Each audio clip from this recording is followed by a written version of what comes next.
Justin Jefferson is once again one of the best first-round picks you can make in fantasy football. He's a guy who needs no introduction, as he's been one of the best players in the sport since he entered the league, but he is fresh off his worst career season, thanks to some of the worst quarterback play we've ever seen in the NFL. But let's not forget he was still 6th in target share last season, as well as 7th in first read share, and the scheme that has force-fed him the ball up to this point in his career remains mainly intact outside of quarterback. And we've seen Kyler Murray feed an elite wide receiver in D-Hop and a great fantasy wide receiver in Christian Kirk, so I have no doubt that Jettas will return to prime form. Chase Brown will be next up at an ADP of 2.6. He's a great running back and an even better fantasy running back. He's coming off a season in which he put up nearly 1,500 yards and 11 touchdowns. And the scary thing about that is he did that mainly without Joe Burrow. Once Burrow returned to the lineup, though, from weeks 13 to 17, he ranked as the RB3 and scored nearly 21 points a night. And compared to the other backs taken around him, like Amarian Hampton, Kenneth Walker, Achane, and Derrick Henry, he's a lot safer of a pick as not much has changed in his scheme, and he should be a beast in 2026.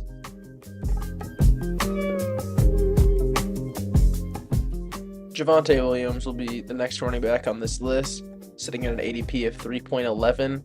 I think he's a great value, and considering you can get him after guys like Josh Jacobs and Kyren Williams, who have obvious question marks like Jacobs' age and his scandal, as well as Kyren's competition with Blake Corum, I think Javonte is a proven commodity, as the Cowboys didn't go out and acquire anybody in the offseason, but they did hand him a 3-year, $24 million contract extension. And Williams was coming off the best year of his career, in which he finishes the RB11 in points per game, put up 1,200 rushing yards and 13 total touchdowns. And this Dallas offense is going to be one of the best offenses in the league, so I don't expect the touchdown and gravy train to stop anytime soon. And I expect Javonte to be a high-end RB2 to low-end RB1 who is a value at late in the third round.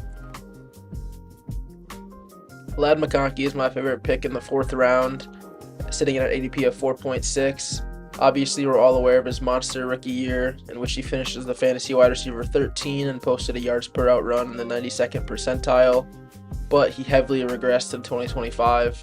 I wouldn't say that's entirely his fault, though, as he played with a banged-up offensive line and in turn quarterback for the majority of the season. And he should be the biggest beneficiary of the Mike McDaniel hiring, as McDaniel always seems to get the best out of his receivers, especially those who excel in creating yards after the catch. And even in a down season, McConkey ranked in the 87th percentile in avoided tackle rate. And his target share should increase with the departure of Keenan Allen, who led this team in catches with 81, even at the elderly age he was at last season. So yeah, all signs are pointing out for Ladd McConkey, and I think he is a candidate to have a monster year 3 breakout kind of season, similar to the one we saw out of Jackson Smith and Jigba in 2025. They'll go downfield, and it's caught. Keeps his eyes downfield, fires, it's caught. That's going to be Bashal Tutin is the best pick you can make in the 5th round, sitting at an ADP of 5.8. And while this is a heavily projection-based pick, you got to swing for the fences if you want to take home a fantasy championship. And Tutin is a home run hitter, as he ran a 4.28 40-yard dash at the Combine last season.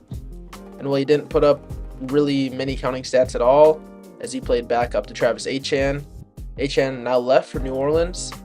And his main competition for the lead role in this backfield is Chris Rodriguez, who shouldn't be hard to beat at all.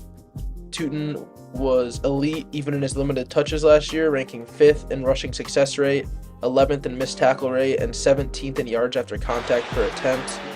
He also finished with 5 rushing touchdowns on his limited carries. And there's been nothing but buzz coming out of Jacksonville training camp. Liam Cohen called him special, and he said he expects him to go out there and be special. So I expect Tutin to go out there and win you a fantasy league.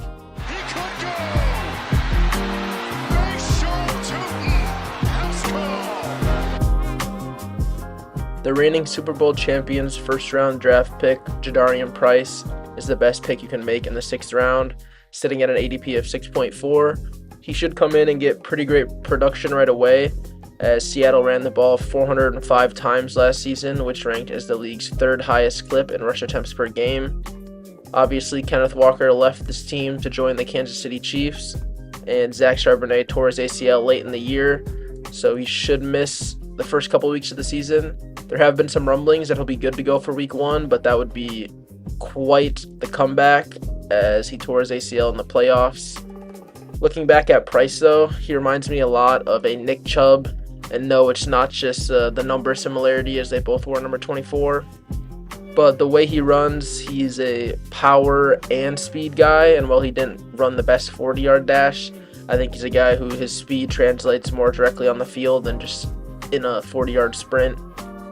And the Seattle Seahawks have been pounding him in the pass game as he didn't have a whole lot of receptions in college as he played behind Jeremiah Love. But if you watch the first episode of Hard Knocks on HBO Max, not sponsored, he has been routing up this defense, and one defender even said that nobody's been able to cover him all camp.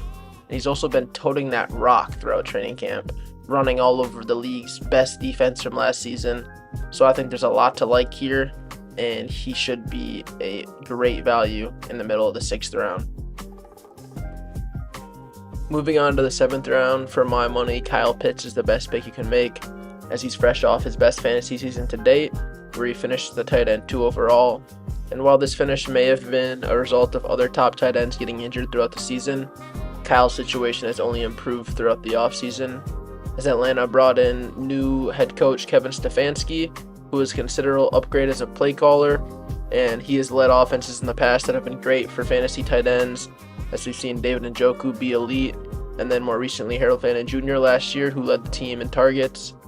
And while Tua Tagovailoa's stock is currently in the dumpster, let's not forget he led the league in passing yards in 2023 and has shown that he can be great for fantasy assets, as obviously he helped Tyreek Hill push for that 2,000-yard season, and Jalen Waddle in his second year made the Pro Bowl as well.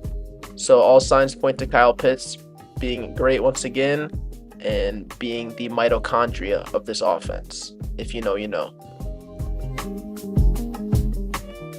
The 8th round will be the quarterback round for me, and I'm stuck between 2 guys, the first of which being Justin Herbert, as he's got a great rushing floor. He finished as QB 10 in 2025, largely based off rushing production. The O-line should be healthy once again, and he also heavily benefits from the addition of Mike McDaniel. He should really open things in the quick passing game and get him easy completions, get him in a rhythm, so that way he's ready to go for those deep shots down the field. And getting out the quick throws, sub 2.4 seconds, is what Mike McDaniel loves to do, and it's what Herbert excels at the most. So I think it should be a great fit. And the next quarterback will be Dak Prescott, the leader of this legendary Dallas offense that should be one of, if not the top offense in the league scoring-wise. So you know he's going to put up a ton of fantasy points for you. Wan'Dale Robinson is the best pick you can make in the 9th round this year, as he's coming off a monster season in which he posted totals of 92 catches, 1,000 yards, and finished the wide receiver 14 in points per game. He had a great target share, ranking 11th in the league of 27%, and he had a 33% first read target share as well. Well, he is moving down to Tennessee, and it'll be a new stomping ground for him. He's bringing his head coach with him, now the offensive coordinator of the Titans, so there's a lot of familiarity there in this scheme. And while he will have to compete with 4th overall pick Carnell Tate and former Pro Bowler Calvin Ridley for targets, just the familiarity in the scheme and Cam Ward's willingness to hit the slot guys we've seen with Xavier Restrepo in Miami should create a safe floor for Wan'Dale. Josh Downs is the pick to make in the 10th round this season. He's had a 1.74 career yards per route run, but 81% of his snaps have come from the slot. But with the departures of Michael Pittman Jr. and Alec Pierce being on the IR to start the season, I think Josh Downs will be the primary playmaker at wideout and will be lining up all over the field. And in Shane Steichen's own words, he said he wants to get Downs involved in any way he can across multiple personnel groupings, not just in the slot anymore. So I think this is finally the year Downs breaks out. I know we've been hearing about it for years now, about how he's been an advanced metrics darling, but this is the year. It's gotta be. So go get Downs before his stock rises. Last but certainly not least will be Jalen Coker, my favorite sleeper this year. And while his ADP has risen a bit since I planned this video, he was in the middle of the 12th round, now he sits in the middle of the 10th round. He's still a guy that I think you have to go out and get. His ADP has risen as Chris Brazzell suffered a season-ending injury, and hopefully he makes a full and speedy recovery, but this is great to hear for Coker fantasy managers. Coker missed about 6 games down the stretch last season, but when he came back in the playoffs, he exploded against the Rams, giving them 9 catches for 134 yards and a touchdown. And obviously the organization believes in him as they went out and gave him a 3-year, $35 million contract extension. And while this volume in the Carolina passing attack hasn't been great, I think Coker is the guy you can trust, especially down this deep in the draft. That's all I've got for you guys today. I hope you enjoyed, and make sure to come back for the next video. Thanks.